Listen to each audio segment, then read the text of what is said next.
Madame, Monsieur, bonjour et bienvenue dans cette édition spéciale qui vous donne la parole. Au sommaire, toutes les réponses possibles à une question simple.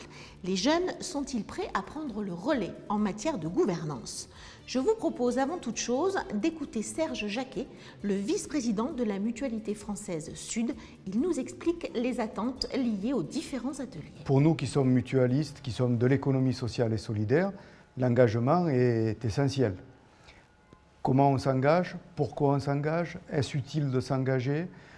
Pourquoi? Sur quelle thématique s'engager? Voilà, ce sont ces questions-là que nous avons voulu mettre en débat avec les jeunes eux-mêmes.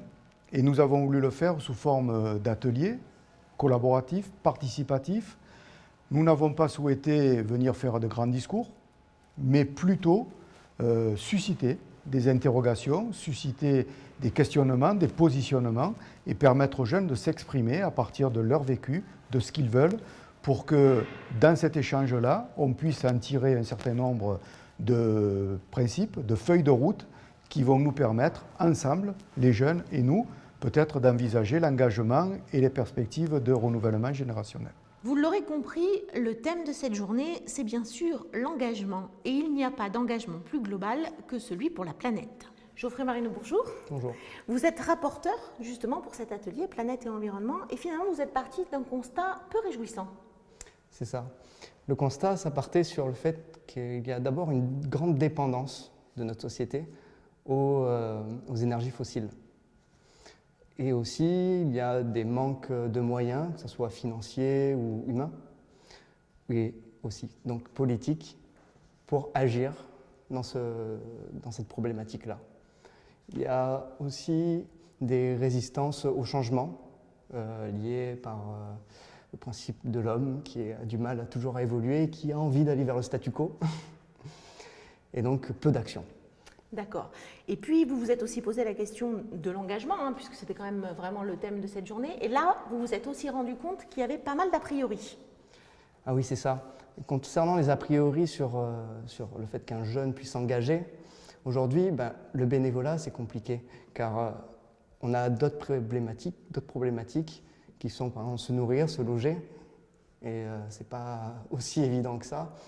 Mais on est quand même prêt à faire des sacrifices. Notre génération, on est de plus en plus nombreux, même si on est faible, de plus en plus nombreux à savoir faire des sacrifices concernant, par exemple, un salaire, un revenu, pour s'engager dans une tâche, dans une action qui a du sens pour nous.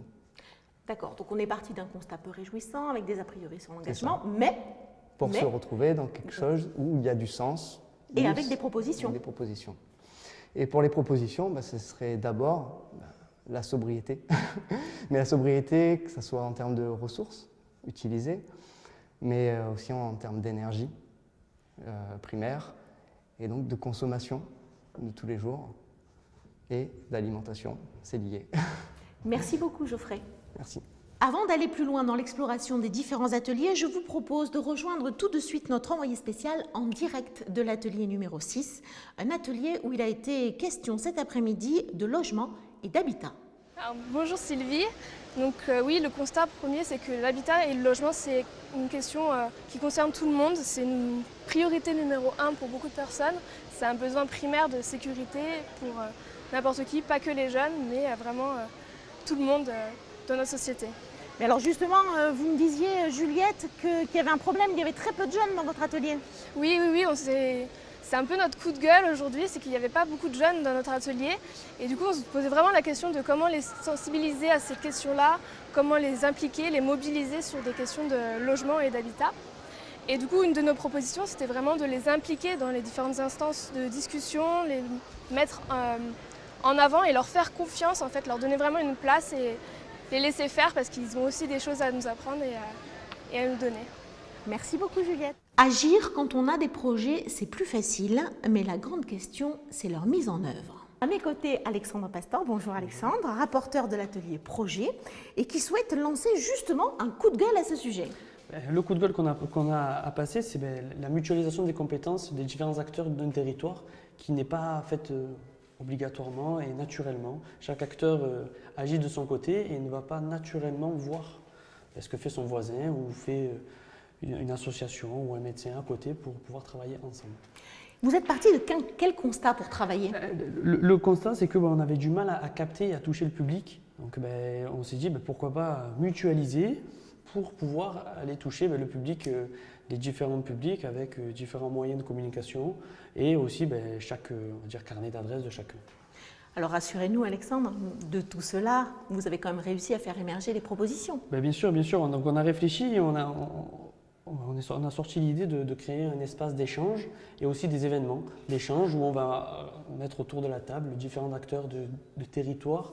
Ça va du médecin à l'association sociale, aux collectivités territoriales, aux habitants, pour pouvoir faire remonter tous ces besoins-là et que chacun puisse avoir son mot à dire et pouvoir construire le projet ensemble. Merci beaucoup Alexandre pour ces propositions intéressantes et fédératrices. Ils sont trop souvent les parents pauvres de l'engagement, les loisirs et la culture semblent en effet trop chers ou encore trop élitistes. Alors un atelier a travaillé sur ces thèmes et j'ai la chance de recevoir sur ce plateau Mathilde de Grassac qui en est le rapporteur. Bonjour Mathilde. Bonjour Sylvie. On vous écoute. Alors nous on est parti d'un constat qu'il y avait une réelle difficulté en fait à rentrer dans le réseau de l'ESS et c'était lié notamment à une gouvernance mise en place qui ne laissait pas la place aux jeunes. D'accord. Alors, vous parlez d'ESS, d'économie sociale et solidaire, je le rappelle pour nos téléspectateurs. Et je crois que c'est d'ailleurs l'objet de votre coup de gueule aussi. Et oui, et en fait, notre coup de gueule part du principe qu'en fait, il y a beaucoup de structures de l'ESS qui ont trahi l'ESS. D'accord. Et est-ce que vous avez senti, durant cet après-midi, durant les quelques heures où vous avez travaillé tous ensemble, une évolution au sein de votre atelier avec des idées préconçues et puis finalement quelque chose qui n'y ressemblait pas à la fin? Oui, en fait, après discussion, notre groupe était très hétérogène et on s'est aperçu qu'il y avait une réelle réciprocité du phénomène d'inclusion. Au final, les jeunes souhaitent être accompagnés par des personnes ayant plus d'expertise et c'était aussi une demande des personnes un peu plus âgées d'accompagner ces jeunes pour essayer de mettre en place une transition, un phénomène d'accompagnage. Donc finalement, vous avez trouvé un point de rencontre. Exactement. Merci beaucoup Mathilde. Merci Sylvie. Nous en sommes tous convaincus, le sport, c'est bon pour la santé. Mais le passage à l'acte, lui, est beaucoup plus difficile. Après un petit jogging rapide pour rejoindre notre plateau, j'accueille avec plaisir Laura Trinquet. Laura, bonjour. Bonjour. Vous voulez nous parler du travail que vous avez effectué au sein de votre atelier sur le sport, donc? Effectivement, en fait, on a défini le sport santé, donc c'est mieux vivre plus longtemps. Et on était avec des structures en fait, qui ont cherché à parler d'engagement dans le sport. Donc l'objectif, c'était de savoir comment pouvoir s'engager auprès de structures sportives pour pouvoir faire des événements et promouvoir le sport. D'accord. Donc, vous avez trouvé des solutions justement pour aider ces structures? Oui, en fait peut-être une meilleure communication parce que quand on nous a posé la question est-ce qu'on s'était déjà engagé dans des structures, on a parlé de plein de milieux associatifs mais pas vraiment dans le sport. Et donc du coup on a pensé qu'il était peut-être intéressant de faire une meilleure communication. Et également en fait de proposer vraiment un projet qui a du sens, donc de pouvoir mettre les jeunes en amont dans les projets, donc dès la conception. Et ensuite de créer un sens, donc d'avoir des responsabilités, d'avoir vraiment des tâches importantes et donc pouvoir en fait s'investir à 100%. Et après même à la suite de ce projet-là, de faire partie de l'évaluation un peu du projet. Voilà. Quand on vous écoute, effectivement, on se dit que c'est génial, il y a des solutions, mais vous me disiez tout à l'heure qu'il y avait aussi malgré tout quelques points négatifs. Oui, effectivement. Donc ce manque de communication des structures. Et après, en fait, il y a un certain décalage aussi avec ce qu'on peut proposer dans les offres. Est-ce que réellement la personne va être à même de faire au sein de l'événement? Qu'est-ce que vous en avez retiré personnellement? Est-ce que vous avez évolué au cours de l'atelier? Oui, en fait, on ne savait pas du tout que c'était possible de s'engager dans des événements sportifs. Donc là, du coup, on a eu une vraie prise de conscience de ça. Et après, si ces structures-là sont amenées à communiquer davantage, je pense qu'il y aura plus de jeunes qui s'investiront dans de tels projets. Merci beaucoup Laura. Avec plaisir. Avant de nous quitter, nous allons bien sûr jeter un petit coup d'œil à la météo. Quel temps pour la protection sociale? Entre maladie, vieillesse et chômage, est-il possible d'entrevoir une éclaircie? Alors, Anna Duclos, vous nous dites tout sur la solidarité. Oui, bonjour. Je vais vous présenter une météo un peu particulière puisqu'elle concerne notre solidarité à tous. Notre premier constat est que la solidarité est méconnue et peu mise en avant dans notre système de protection sociale. Tout d'abord, vous pouvez constater de gros nuages en forme de coup de gueule. car on ne fait plus ou peu la différence entre les assurances et les mutuelles. Oui, effectivement, je vois de très très gros orages sur Toulon, mais alors après, il va y avoir du vent si j'arrive à lire votre carte. Oui, tout à fait. Alors plus haut, on va avoir un fort coup de vent qui a chassé cet a priori, où l'on peut maintenant différencier ces deux entités grâce à leur finalité respective. Bon, Anna, est-ce que vous pouvez nous donner une bonne nouvelle? Bien sûr, bien sûr.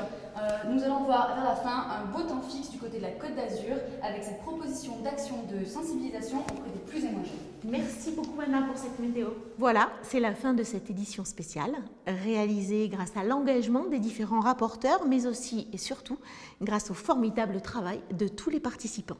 Excellente soirée à toutes et à tous.